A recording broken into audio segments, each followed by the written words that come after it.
За 2025 онд Монгол Улсын засгийн газраас Улаанбаатар хотын дэд бүтцийг дэмжих жил болгон зарлаж Улаанбаатар хотын одоо иргэдийн өмнө тулгамдаад байгаа хоёр том дайсан болох агаарын бохирдол төвжирлийн эсрэг одоо суур дэд бүтцүүдээ одоо хөгжүүлж одоо Улаанбаатар хотынхон суур одоо хүндрэлтэй асуудлыг шийдье гэдэг бол зорилт тавьад бол нэлээд дэмжиж ажилласан. Он гараад бид нар эх жилийн эхний хагас улиралд метро Таранбай лагш дах гэдэг гурван төсөл рүү анхаарал тавьж байна. За тэгээд 26 оныхоо 2 дугаар хагаст бид нар туул усан зохицолбор Улаанбаатарын төв цэнгэлдэх гэх мэт одоо төслүүдээ эснэрээ 16 мега төслүүдээ 26 онд бүрэн гарганаа.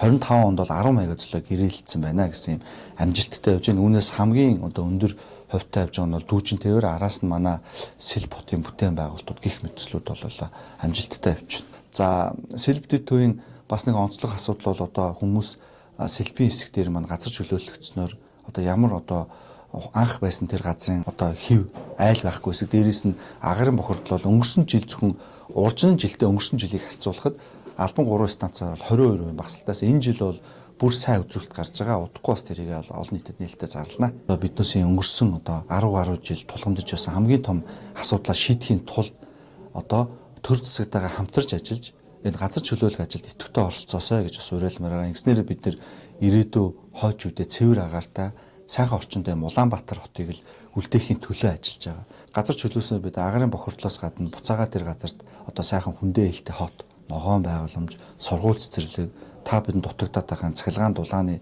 дэд станц, скул төвчрлийг шийдэх хавцам гих мэд нийгмийн болон инженерийн суурь дэд бүтцүүдийг л хийж байгаа. Ийм учраас иргэд та бүхэн манаас энийг зөвөр ойлгож бид бүхэнтэй бас хамтарч ажиллаж газраас чөлөөснөрөө Улаанбаатар хотоо бид нар сайхан одоо ирээдүйд хойчлоо үлдээх юм хот болгоё л гэж зорж байна.